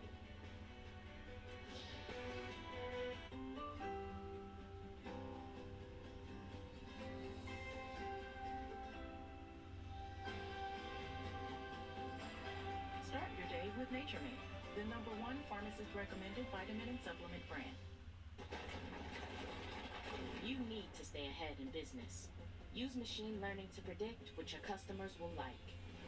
With the most experience in the cloud, imagine how AWS can transform your business. If you have chronic kidney disease, you can reduce the risk of kidney failure with Farxiga, because there are places you'd rather be. Farxiga can cause serious side effects, including ketoacidosis that may be fatal, dehydration, urinary tract or genital yeast infections, and low blood sugar. A rare life-threatening bacterial infection in the skin of the perineum could occur. Stop taking Farxiga and call your doctor right away if you have symptoms of this infection, an allergic reaction, or ketoacidosis. The Medicare Advantage and Prescription Drug Plan annual enrollment period is now open. Ugh, every year I have to listen to all these commercials. We're sorry, Karen, and we know it's annoying, but we want to make sure everyone on Medicare knows it's time to check and see if they can enroll in a plan that will save money or include additional benefits. I just want these commercials to stop. Honestly, Karen, we do too, but this is the only time of year when everyone on Medicare can call and see if there are plans with additional benefits available in their area. I already have a Medicare Advantage plan, so these commercials aren't even for me. Well, Karen, plans may change every year, and the 2024 Medicare Advantage plans are now available. The phone lines are open. Just call 800-331-5378 now. The Medicare annual enrollment period is the only time of year when all Medicare recipients can call and enroll in a new Medicare Advantage plan. This is also the time to call if you want to change plans. This enrollment period is only open for a limited number of weeks. Do I have to call now for 2024? 2024 plans are available now during the annual enrollment period. Our licensed insurance agents are standing by to take your call. Call now and get a free benefits review with no obligation to enroll. Just call 800-331-5378 now. So, I can call and not sign up for a plan? That's right. We just want to make sure everyone on Medicare gets information about plans with the coverage they want in 2024. You can call to check and see what plans with additional benefits may be available in your area. I need to get that number one more time. The number again is 800-331-5378. Is the call free too? Yes, the call and benefits review are free with zero obligation to enroll. Call now Just call 800-331-5378 now. That's 800-331-5378. Are you sweating? Did you use Old Spice dry spray? Of course I did. Don't lie to me. Old Spice has long-lasting sweat protection. You didn't. Okay, I lied. What if we live to 100? I don't want to outlive our money. I keep eating all these chia seeds. I could live to be 100. We work at Empower. Even if we do live to 100, we don't have to worry. Not worried. Take control of your financial future to empower what's next. And welcome back to a special edition of Out Front. We are live in Tel Aviv, where tonight new attacks against Israel have happened. It strikes Gaza in the water in this war. This is video from about 10 miles south of where we are. This was an area actually hit by a rocket attack tonight here in Israel. Several people were injured, and Israeli Prime Minister Netanyahu sent Hamas this warning about what's to come. When we go into Gaza, in the continuation of the fighting, we will exact the full price from the murderers. Netanyahu not saying when a ground stage could begin. President Biden today saying he told Netanyahu all efforts should be made to get Hamas to release all of their hostages first. What I have indicated to him is that if that's possible to get these folks out safely, that's what he should do. It's their decision. But I did not demand it. If we get them out, we should get them out. Of course, there are about 220 of those hostages there. Well, Israel says tonight that it has video that actually shows it thwarting another Hamas attack by sea. So our chief national security analyst, Jim Sciutto, has this new video out front. On Tuesday, a Hamas terrorist team attempting to enter Israel from Gaza by sea. In IDF video, which CNN cannot independently verify, Israeli naval forces seen intercepting the divers, gunning them down on the beach and in the water. It is not the first time Hamas has attempted to enter Israel by sea. During the October 7th attacks, Hamas divers carried out another raid and made it inside Israeli territory before they were intercepted by the Israeli Navy. Hamas's seaborne attacks demonstrate the continuing depth and breadth of Hamas military capabilities, even in the midst of devastating Israeli airstrikes on Gaza. Hamas has now attacked by sea, land, and air. On October 7th, aerial drones disabled surveillance equipment along the Gaza border, and fighters airdropped into Israel in motorized paragliders. Fighters breached border walls and sped into southern Israel on motorcycles and in armed SUVs. Hamas dive teams form a formidable third front. This force is one that is a combination of a terrorist force as well as it has some attributes of a conventional military. And what's particularly interesting about it is the fact that they were able to integrate land, air, and sea components into their efforts. Hamas has honed these capabilities with intense training. Hamas videos show training exercises on mock-ups of military bases, much like those they stormed October 7th, to deadly effect. As Israel plans a possible ground offensive inside Gaza, the concern among U.S. military officials is that Hamas will again demonstrate such military capabilities against Israeli forces in dangerous urban warfare. Gaza is a densely populated urban area, and Hamas has constructed a complex network of tunnels rigged with explosives. It's very clear that if Hamas can mount a coordinated combined force attack against Israel, they can also mount a combined defensive operation. And that combined defensive operation is going to be, I think, extremely significant. And this is part of the message that U.S. military officials are communicating to Israeli military officials in advance of any Israeli ground offensive inside Gaza. And it's notable, Aaron, that the Marine general U.S. has dispatched here to Israel is a general who had experience in Fallujah in the 2000s. It was a bloody campaign for U.S. forces there, enormous losses on the U.S. side. It took weeks, and notably, The fighters inside Fallujah had weeks to prepare for that U.S. assault, still caused so much damage. Of course, Hamas has had many years to prepare. Erin? All right, thank you very much, Jim. And now with me, Shlomi Eldar. He's reported extensively on Hamas. He's the author of Getting to Know Hamas. He's been in regular contact with Hamas leaders. And on the day of the terror attacks, I know, Shlomi, you shared with our viewers one of the texts you received from Hamas senior commander who said there would be no conversations about any of these hostages until Israel stopped attacking Gaza. Yes. And this is even after you were crying with him on the phone as these horrific acts of depravity were just becoming known, just some of the first ones. All right, so I just want to start here with Jim's report, right? So you've got this Hamas diver team, even now, right, after there's been thousands of strikes, many Hamas commanders, according to Israelis, taken out. Hamas diver team even now infiltrates Israel by sea. They say come up on a tunnel. Then we see the explosions, sort of like whale spouts coming up from underwater. What more do you know about Hamas's capabilities, naval and otherwise, right now, which clearly still exist? Yes, still exist, and we have to say something about the tunnels. They invested billions of dollars of building tunnels since 2008, since the end of the Cast Lead. We have to talk now that there is upstairs Gaza and downstairs Gaza. It started to build because they want to protect themselves, to hiding for trying Israel assassinate them. So they invest many billions of dollars.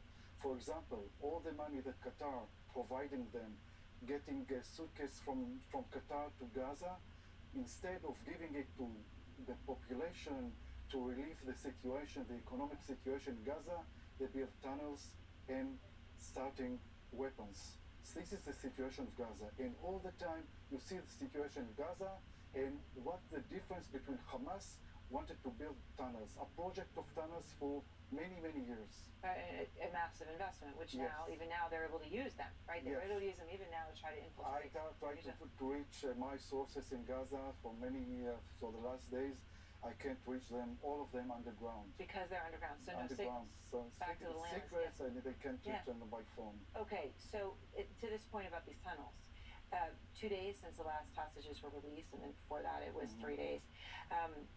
What do you think is Hamas's next move with the hostages? An Israeli source says that we are close to a deal. But I must say that I'm following Hamas for many years. I don't think that they release a large amount of hostages because they don't have any interest, and for two reasons. One reason, they would like to show the Palestinians, the Gaza inhabitants, that they achieved something. They have not released the hostages for nothing. They need to release the Palestinian prisoners from the Israeli prison. And one second point, that they need the hostages for guarantee. Otherwise, Israel invade the ground invasion to Gaza kills them all. And kill them all. So I doubt, even Israeli sources that says that we are close to that, I'm not sure it will become true. Yeah. All right. Well, Shlomi, thank you very much. Shlomi Eldar, as I said. And out front next, an exclusive dispatch from an American who is trapped inside Gaza and along that Rafah crossing. She tells us conditions outside her compound are so bad that 800 people are now having to share one toilet.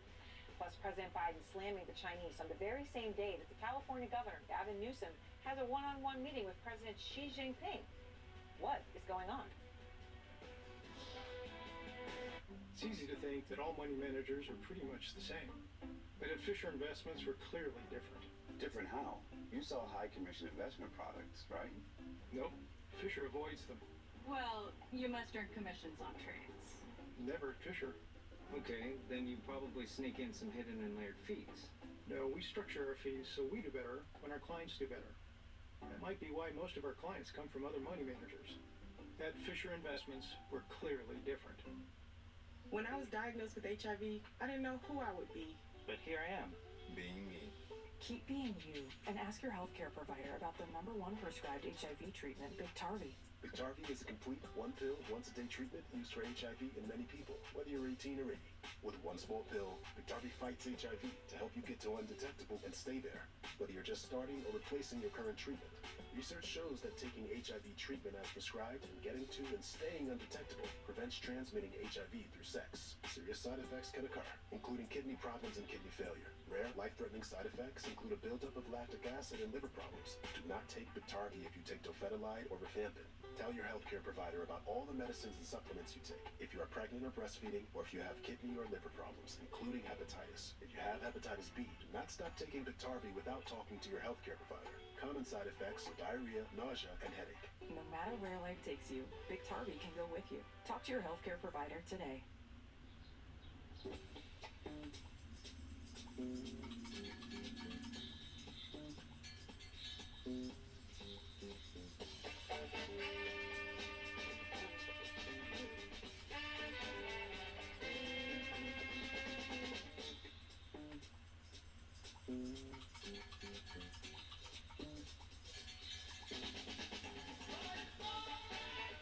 Get it with Gurus. Car Gurus. The Whole Story with Anderson Cooper is appointment viewing on Sunday nights. One whole story, one whole hour.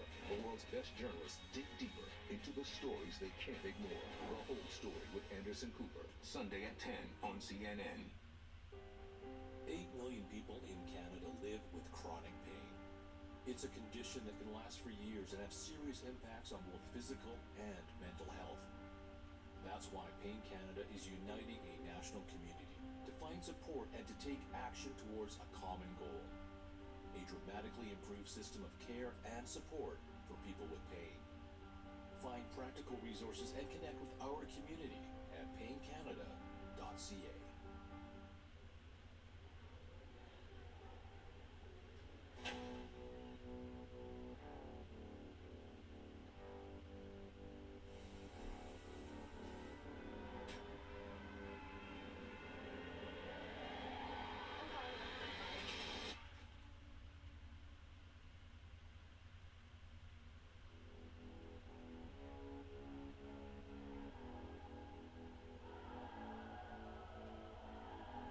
Join Poppy and Phil on CNN This Morning, tomorrow at 6 Eastern. And we're back with our breaking news tonight live in Tel Aviv. The U.S. calling for a humanitarian pause to allow desperately needed aid to reach Gaza. The situation there deteriorating. As you know, more than 2 million people there in dire need of food, water, medicine, fuel. A lot of concern about disease spreading. Only a trickle of humanitarian aid has been allowed into southern Gaza. The World Health Organization says 12 of Gaza's 35 hospitals are no longer functioning because of a lack of fuel to power even generators. And in tonight's exclusive dispatch from inside Gaza, we speak to a doctor, the American Dr. Barbara Zinn, who's trapped there. She sent us this voice message describing the conditions in southern Gaza that she and so many are enduring. Outside, there are probably 800 people per toilet. And yesterday they didn't have the water, they didn't have fuel for the pumps to pump the water up to the tank in their toilet, so they were without functioning toilets, all of them. Each person gets one piece of pita bread. When we first arrived, they had 1 can per 2 people of canned meat, and now it's 4 people. So they are getting some food, but very little. And joining me now, Hisham Hanna. He is the Red Cross spokesperson. He has been based in Gaza since 2019. He is currently in southern Gaza. Hisham, thank you very much for speaking with us tonight. I know it's very difficult. The UN has warned they're going to have to stop relief efforts as soon as tonight unless fuel starts coming into Gaza. Is this the case for the Red Cross also? Yes, actually we are going through what most of the population is going through in Gaza right now. We're part of it, and we are still here. We're going to stay here, and we are trying to do the best of our capacity to support the people in need. Hisham, how much more time does the Red Cross have before you're not able to do your job, to do what you're there to do? It's already difficult to do our job in the field, given, the security, the lack of safety, and the increasing huge demands are increasing day by day, hour by hour. We will not be able to continue our operations in the support the Judiciaries in Gaza for the next few days, given the short supply in fuel, and we're almost running out of sufficient humanitarian aid. Talking about medical supplies, mattresses, non-food item kits, trampolines, body bags. Hisham, the airstrikes that you're experiencing are constant. I know they're terrifying. They're across all of Gaza. They've led to widespread devastation. Can you tell me what it's like where you are tonight? What this experience is actually even like to live yourself? Yeah, I'm currently staying in the southern part of Gaza Strip, along with hundreds of thousands of families. Many of them are staying in, United Nations shelters. Some of them are staying literally in in wonder, without a roof over their head, without any access to social services, no water, no fuel, no food, no medicine. Their hygiene situation is become somewhat deteriorated. It's really tough conditions, and the most of all, or top of all, people fear that they will not witness the next morning, literally. They fear for their children, that some of the families had to write their names of their children on their own hands and legs, so that if they get killed, if they, don't survive, they can be identified. It's that tragic in Gaza right now. Hisham, thank you very much. Thank you so much for taking the time to share all of this with us. Thank you. Thank you so much. Now, up front now is Danny Danon, the former Israeli ambassador to the United Nations, here with me in Tel Aviv. Ambassador Danon, so I appreciate your time. You know that obviously the UN had said that tonight was a night that may be the end of their ability to provide relief aid. Unclear for exactly at that moment in that hour, 2:40 in the morning here, but we're on the edge, and you hear this from people. Barbara talking, Dr. Zinn talking about 800 people per toilet. What's your reaction to this? What about our humanitarian crisis? What about more than 200 kidnapped Israelis in the hand of Hamas for more than 2 weeks? Babies, 9 months old, grandmothers. So with all due respect to the humanitarian crisis in Gaza, it is an unprovoked attack by Hamas. We are defending ourselves, so the blame is on the shoulder of Hamas. And I would urge the population in northern Gaza that are still there to move south. To move south with all the difficulties, because once we will go inside Gaza, it will not be pleasant to be there. President Biden acknowledged that Hamas uses human shields, right? And of course, the world should acknowledge the horror that happened to the Israelis, obviously on October 7th, and what the hostages are enduring. But he also made the point about the crucial role that Israel plays as a democracy in defending civilians and humanitarian rights. Here's what he said. Hamas is hiding behind Palestinian civilians and is despicable and, not surprisingly, cowardly as well. This also puts an added burden on Israel, or Israel's doing its power, as difficult it is to protect innocent civilians. Do you agree, as difficult as it is, that Israel has to do everything in its power to protect innocent civilians, Palestinian and Israeli? Absolutely, and that's what we are doing. We're trying to minimize the number of civilian casualties, but it's going to be a war zone in parts of Gaza. That's why what we did, we actually told the population where they should go. We allowed them to go, and they still can go to the south. But there are strikes in the south. It will not be the same. With all due respect, it will not be the same. We are going in. We are going in with a lot of force. After what happened to us, it's about our survival. So those people who are still in northern part of Gaza should imagine what will be there. It will be a war zone. So I would encourage them to move south. President Biden is right. We will do whatever we can to minimize the casualties. Hamas will do exactly the opposite. You take the issue of the fuel, for example. We're hearing a lot about the fuel. Yes. They have a lot of fuel in Gaza today, but they are not taking it to the hospitals. Hamas took the fuel for the tunnels, for the rockets. So we have to ask ourselves, if we're bringing fuel into Gaza, who can guarantee that it will not go to the rockets who are flying into Israel? As more and more hospitals there shut down, as a man from the Red Cross there, Hisham, his wife is having a baby in a few days. There are people who very well could die in these hospitals because they don't have the fuel. Does Israel bear responsibility for that? I know you'll point the finger at Hamas, but does Israel bear responsibility for those civilian deaths by refusing to allow fuel in The UN, WHO today, speaking to a representative there in the West Bank, he was very clear that they absolutely would be able to confirm that that fuel was going for civilian purposes. So unlike Hamas, we care about the civilian population in Gaza, but at the same time, we care about our existence. And we realize that we have to fight back. We have to defend ourselves. And do you think the WHO is wrong that they're not able to guarantee that that fuel goes to humanitarian purposes? No, we have seen that in the past. Even with the cement, leave aside the fuel, the UN tried to build a mechanism to control the cement, to make sure it's not going to the tunnels. And look what happened. Once it entered Gaza, Hamas took over the cement and they dig a metro city beneath Gaza. The same goes with fuel, medicine, everything. So I encourage the international community to think, once they want to bring aid to Gaza, we will make sure it's not going to the hand of Hamas. All right, Ambassador Danon, thank you very much. Thank you. As I said, former Israeli ambassador to the UN. And next, I'm going to speak to a woman whose American cousin was freed by Hamas, one of the 4 people freed. That same woman, though, is still waiting for word on 7 other relatives being held hostage.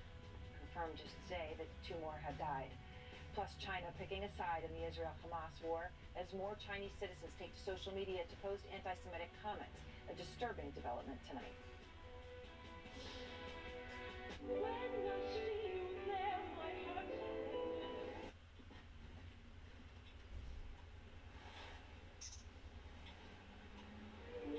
Search for something you love. Etsy has it. If you struggle and struggle and struggle with CPAP, you should check out Inspire. No mask, no hose, just sleep.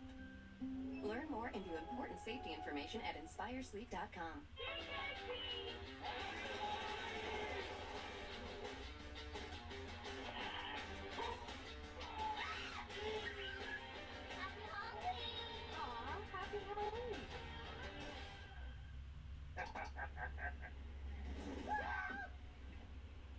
Gotta get new wiper blades at discounttire.com. Everything okay, boys? Book your wiper blades appointment online at discounttire.com. Consumer Cellular, this is Sam. How may I help you? This is a butt dial. Well, somebody's butt. Just thought I'd let you know that with Consumer Cellular, You can get the same exact coverage as the leading carriers, but for up to half the price. It's about Dame time for the Bucks to start their season against the Sixers. Then the Suns and Lakers rivalry picks up in Hollywood. 76ers Bucks, Suns Lakers. Coverage begins tomorrow at 7 p.m. Presented by Kia on TNT. When I was flying, I used to love sitting on the rim. It's that wind in your face experience. And being on the recumbent kind of brought that back. RPG came through the belly of the aircraft. I'm not sure I would still be here if I didn't find the Friends and Wounded Warrior project that I did. We don't talk about the female combat wounded. These are our daughters and our sisters and our mothers.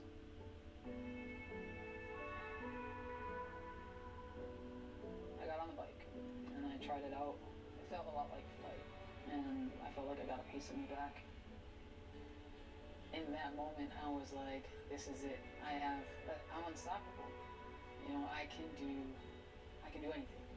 The truth is, I think we all have this strength inside of us, but until you're tested, you just don't know it's there. I'm Eva McKen in Washington, and this is CNN. Breaking news live from Tel Aviv. Israel saying 135 hostages with foreign passports from 25 countries are being held in Gaza tonight, 12 of them Americans. Just 4 of the hostages have been released so far. My next guest is Ayelet Sela, Judith Ra'anan's cousin. Judith and her daughter Natalie are both Americans and were the first hostages released by Hamas, of course.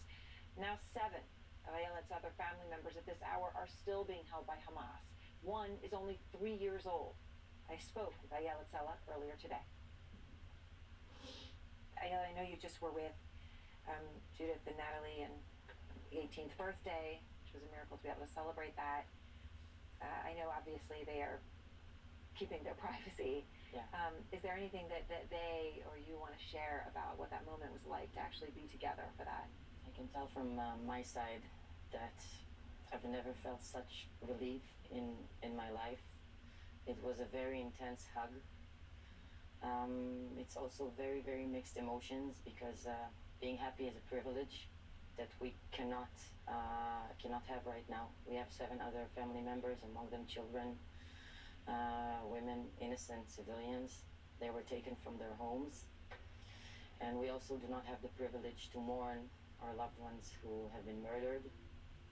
So at that moment, being happy and relieved was also tainted with being sad and anxious. Well, I know, just as you and I were speaking, you had thought 9 of your family members earlier today were hostages, and you're still finding out. Now it's 7 because you found out that 2 of them died. It's got to be hard to find that out now, so many days in. It's very hard because the implications, the thought of why it takes so long to identify the corpses is just, I don't have the words. It's so horrible. We can't think about it. We give it time. We give it a minute a day, 2 minutes a day before we go to sleep, and then we just go on with thinking about the ones who still need rescue from Gaza. And I know obviously that's got to be what you put everything that you have into that. We heard from Yochi, of course, a little bit about what she chose to share about what happened to her. You know, she had been beaten as she was taken to Gaza, and then of course held there for these nearly 3 weeks. Here's one thing that she wanted to share with everybody when she talked about this last night. Here she is.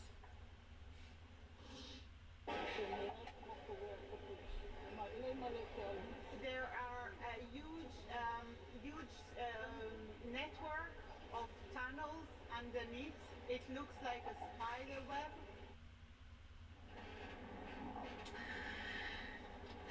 I know you've got to, I don't know how you even compartmentalize this or think about this, but how does what you heard from her, what you've heard from your own family members, what does it make you think about what you know 7 of your family members are dealing with right now? Hearing Yochi describe what she has been through and that they were treated relatively well, we all had those thoughts about what it must be like to be there, and having heard Yochi speak makes me hopeful that the other hostages are being treated fairly okay. This is a trauma, this will be horrible, but the things that we imagine late at night makes for way worse scenarios than what we've heard so far. I'm sure, in a sense, it gives you hope that if there's any decency in the treatment for whatever PR purpose it may be, that it could help your family. My family and over 200 others that are still being held hostage in the Gaza Strip. Thank you for coming and talking to us. I know it's hard. I know you barely sleep, but thank you. Yeah. Thank you so much. And out front next, publicly, China's president putting on a show of strength. Today, meeting with the California Governor Gavin Newsom. But behind the scenes, his inner circle is reeling with purges and mysterious disappearances. A special report is next. Plus, Israel's war with Hamas is bringing a rare moment of unity to the U.S. Congress. As someone living with type 2 diabetes, I want to keep it real and talk about some risks. With type 2 diabetes, you have up to 4 times greater risk of stroke, heart attack, or death. Even at your A1C goal, you're still at risk, which if ignored could bring you here. May put you in one of those, or even worse. Too much? That's the point. Get real about your risks and do something about it. Talk to your healthcare provider about ways to lower your risk of stroke, heart attack, or death. Learn more at getrealaboutdiabetes.com. The Medicare Advantage and Prescription Drug Plan annual enrollment period is now open. Every year I have to listen to all these commercials. We're sorry, Karen, and we know it's annoying, but we want to make sure everyone on Medicare knows it's time to check and see if they can enroll in a plan that will save money or include additional benefits. I just want these commercials to stop. Honestly, Karen, we do too, but this is the only time of year when everyone on Medicare can call and see if there are plans with additional benefits available in their area. I already have a Medicare Advantage plan, so these commercials aren't even for me. Well, Karen, plans may change every year, and the 2024 Medicare Advantage plans are now available. The phone lines are open. Just call 800-331-5378 now. The Medicare annual enrollment period is the only time of year when all Medicare recipients can call and enroll in a new Medicare Advantage plan.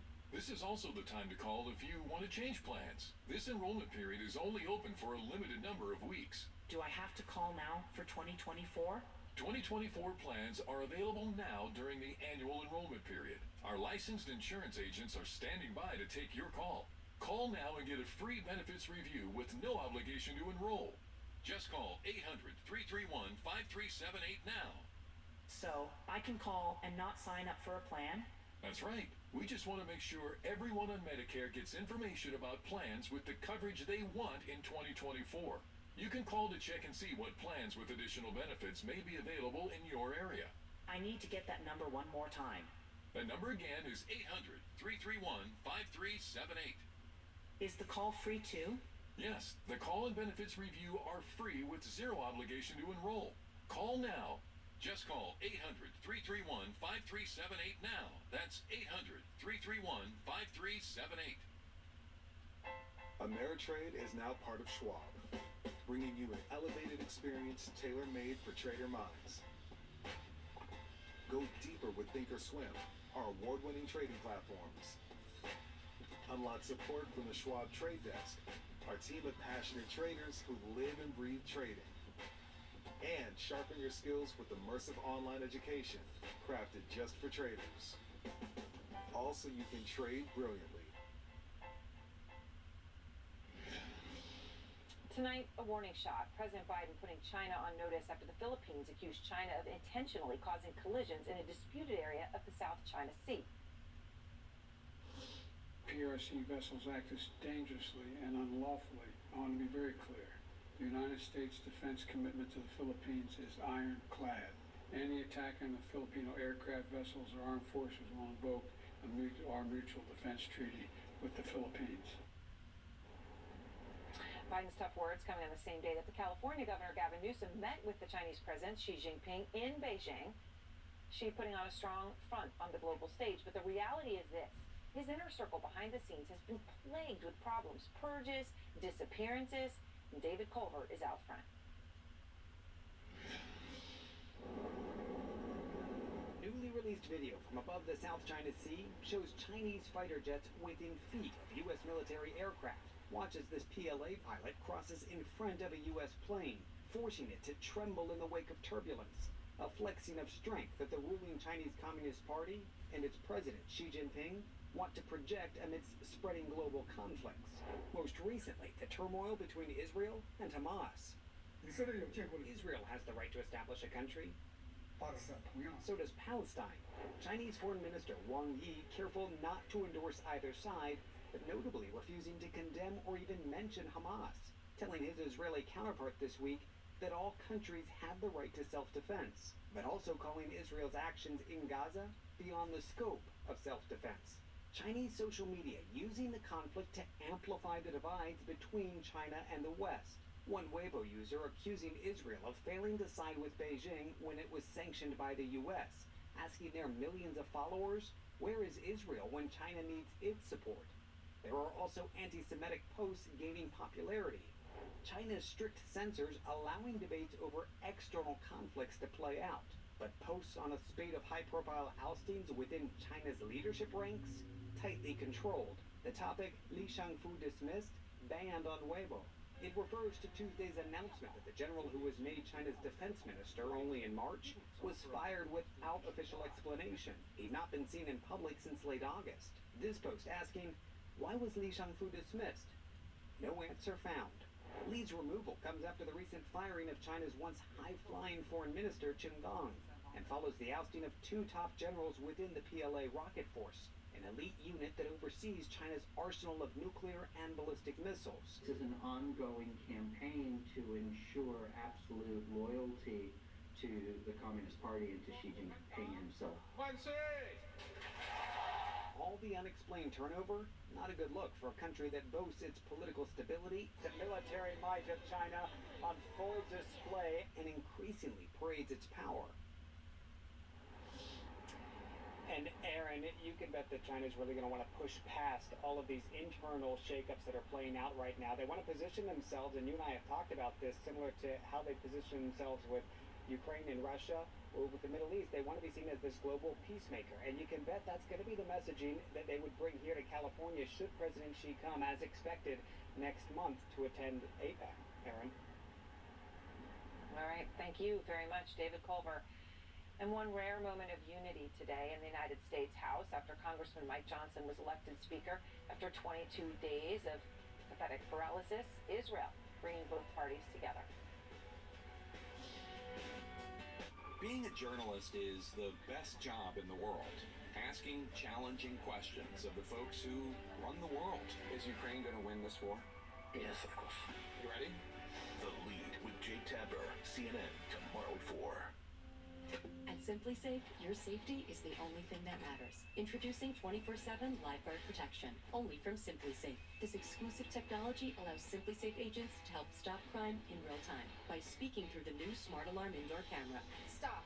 This is SimpliSafe. Police are on their way. For instant intruder deterrence and faster police response. Police have arrived. Your home is safe. Advanced home security, 24/7 professional monitoring for less than $1 a day.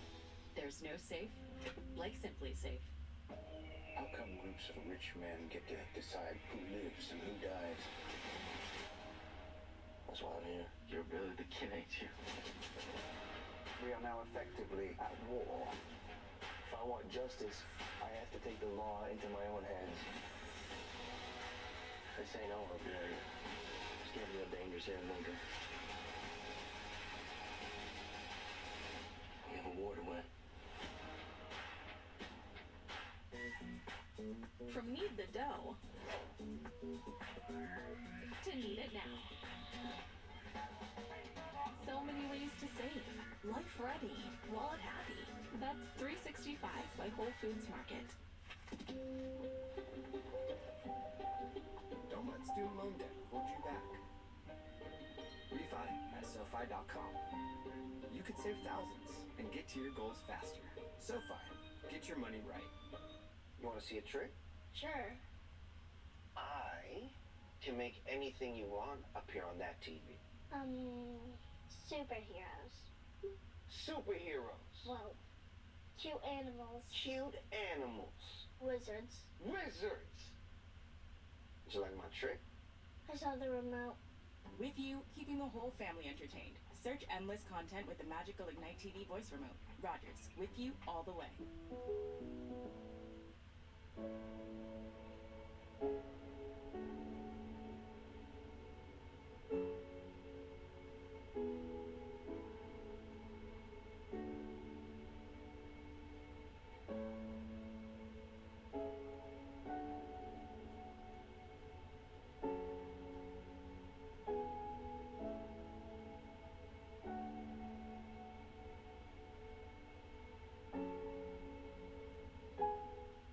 Rafael Romo in Tel Aviv, Israel. This is CNN. Finally tonight, the first order of business under the new House Speaker passing a resolution supporting Israel's war against Hamas. It passed with a vote of 412 to 10, a rare moment of close to total unity at a pivotal time. Thank you so much for joining us. Our coverage from Israel continues now with AC 360. It is 3 a.m. in Tel Aviv, and tonight we have a rare look inside the Hamas tunnel system that Israeli troops could face if and when they go into Gaza. Also have the latest in efforts to get more hostages out before that happens, and an update on deteriorating conditions inside Gaza itself. We begin, though, tonight with what happened today back in Washington, which certainly matters when it comes to American military assistance for Israel's war effort here. Today, 3 weeks after ousting Kevin McCarthy from the Speaker's chair, House Republicans finally agreed on someone to replace him. He is Congressman Mike Johnson of Louisiana, a staunch social conservative with less than 7 years' experience in the chamber. He's also a 2020 election denier who actively worked to overturn the outcome. That said, he managed to win unanimous support from fellow Republicans today, even those on record as saying they would not vote for an election denier. They did. There's a lot to get to. CNN's Melanie Zanona starts us off on Capitol Hill with more. So how was Speaker Johnson able to do what all those others could not? Well, Anderson, Johnson really benefited from the pure exhaustion inside the GOP. After 22 days of chaos and bitter infighting, Republicans were just really desperate to unify and put this really ugly chapter behind them. And look, Johnson is well-liked in the conference. He's also very conservative and very closely aligned with former President Donald Trump, which is the direction that the party has been trending in recent years. But it seemed his most important quality was that he had no enemies in the conference, in part because he's a low-level member, pretty obscure rank-and-file member. And so, you know, he became the nominee last night, and less than 24 hours later, he was already the speaker, and he didn't even have to cut over any deals with the right wing of his party in order to become Speaker, Anderson. And has Johnson said what his priorities will be legislatively? Well, his first act as Speaker today was to put a bipartisan resolution on the floor condemning Hamas, expressing support for Israel, and it passed with overwhelming support. So there was an early and easy victory there for Johnson, but he is going to face much harder legislative challenges in the days and weeks ahead. Of course, he has government funding to deal with. That expires on November 17th. That was an issue that bedeviled his predecessor, former Speaker Kevin McCarthy. He's also going to have to heal these deep wounds that still very much exist inside the GOP, and he's also going to have to tackle the topic of whether to couple Ukraine aid and Israel aid. I caught up with Johnson a little bit ago, asked him whether he supports Ukraine aid. That is something that has been divisive within the GOP. Here's what he had to say. We all do. There's conditions on that, so we're working through it. We'll get you more details. We want accountability and we want objectives that are clear from the White House. So we're going to have those discussions and be very productive. So Johnson is going to have to face the same tricky political headwinds that Kevin McCarthy did. And Johnson is a much less experienced leader. He's very untested. But in a positive sign for Johnson, those hardline Republicans who ousted Kevin McCarthy are signaling that they're prepared to give Johnson a much longer leash to govern, at least for now. Anderson. All right, Melanie Zanona, thanks. More now on where Johnson stands on important issues, positions that might not have been widely known or significant beyond his constituency during his comparatively short time in Congress leading up to this moment. For that, I want to turn to CNN's chief political correspondent, Dana Bash. So, Dana, how surprising is it that this particular congressman out of everyone in the House GOP conference is the new speaker? Well, it's surprising when you look at the context of how one usually becomes speaker, because it's usually based on tenure, and that tenure allows somebody to get relationships, to build those relationships over years, to help with fundraising. That is usually a very, very big part of becoming speaker, proving to your conference or your caucus that you can help them get elected or reelected. And it's also usually proof that you can lead. Somebody is usually, at the very least, a chairman of a committee. And Mike Johnson is none of that, has none of that experience at all. And it's really, really telling about where the Republican Party is, particularly in the House right now. As I've heard from several House Republican members, it's because he had the fewest enemies. And the biggest issue with all of those who tried before him and failed is that they had too much experience. And with experience in this really, really divided, really toxic environment that you see the House Republicans a part of, the more experience, the more knowledge that people have, the more enemies that they made, which is such a new dynamic when it comes to picking a House Speaker. One experience that Congressman Johnson does have is his efforts to overturn the 2020 election, which he was obviously asked about before he was elected. Let's listen. Johnson, you helped lead the efforts to overturn the 2020 election results. Do you have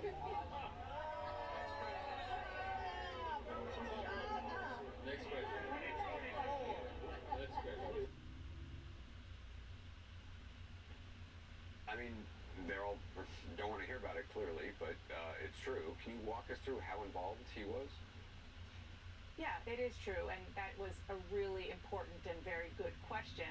And the reason why his colleagues who had just elected him, that this was the night before he became Speaker, didn't want to hear it is because they don't want to go there. But the reality is, Anderson, that as an attorney, he took it upon himself to try to gather signatures among House Republicans to file a friend of the court brief, an amicus brief, on behalf of a lawsuit that Texas was bringing to decertify not Texas votes in 2020, but the votes of several states that were battleground states that Donald Trump lost. Now, ultimately, the Supreme Court didn't even hear the case, so it became moot. But that was a big part of his effort in 2020. And he still has not answered a really fundamental question, which is he satisfied with that? Does he feel comfortable that Joe Biden was the freely and fairly elected president of the United States, as all evidence shows he was? And, you know, when he was a backbencher, it was something that was not great. When he is second in line to the presidency, as he is now, it is a question that he must answer. Dana, the new speaker is very closely aligned with former President Trump, the MAGA agenda. He also has a very conservative voting record. How is that going to impact his speakership? It's not yet. And so much of this is unclear because he's so untested and he's so new. And yeah, he is closely aligned with Donald Trump, so much so that he was first elected in 2016, the year that Donald Trump was elected president. And I mean, that just shows how new he is. And on some of those social issues, he is in some ways a more traditional social conservative, very staunchly against abortion rights and staunchly against rights for gay marriage, which actually in the second, in both, it puts him at odds with the majority of how people feel in the country. But when you look at his party, that is not a position on gay marriage, on same-sex marriage, that in 2023 a lot of mainstream Republicans support. So it definitely puts him at odds with those voters. The question is, and you're getting to this with your question to me, Anderson, how he will govern as speaker, whether he will try to push those agenda items in an aggressive way, especially given how we have seen voters react on the issue of abortion in particular. We know that Democrats are going to be all over. They already are all over the 18 Republicans who serve in the House, who serve in districts where Joe Biden won. The Democrats who want to take back the House are going to hang Speaker Johnson's positions around the neck of every one of those endangered Republicans. Dana Bash, Dana, thank you. Thanks. As for the former president, he briefly took the stand today. The witness stand in the New York civil fraud trial came at the judge's orders after the defendant said this during a break-in testimony by his former lawyer and fixer Michael Cohen. This judge is a very partisan judge, with a person who's very partisan sitting alongside of him, perhaps even much more partisan than he is. As you know, the former president is already under a gag order barring him from attacking the judge and the judge's staff, in particular the judge's clerk. He's already been fined $5,000 for violating that order. So when the court returned, the judge called him to the stand where Trump insisted he was not talking about the clerk who sits to the judge's right. Instead, the former president claimed he was referring to Michael Cohen in the witness chair to the judge's left. Now the judge replying, quote, "I find that the witness is not credible," and fining him $10,000 in response. Joining us now, CNN legal analyst and former criminal defense attorney Joey Jackson, and CNN's Caitlin Collins, host of The Source, coming up at the top of the next hour. So Joey, how unusual is it for a judge to haul a civil defendant up to the witness stand, listen to what he has to say, and then deem him not credible and fine him? Yeah, Anderson, it doesn't happen that often, and obviously it does happen. It happened here, but it's certainly a significant step for a judge to do that. And so think about what happened here. Number one, the judge issued a determination that there was a violation of the gag order, but more importantly, the judge held Mr. Trump accountable for that violation, accountable to the tune of what he understands, and that is money.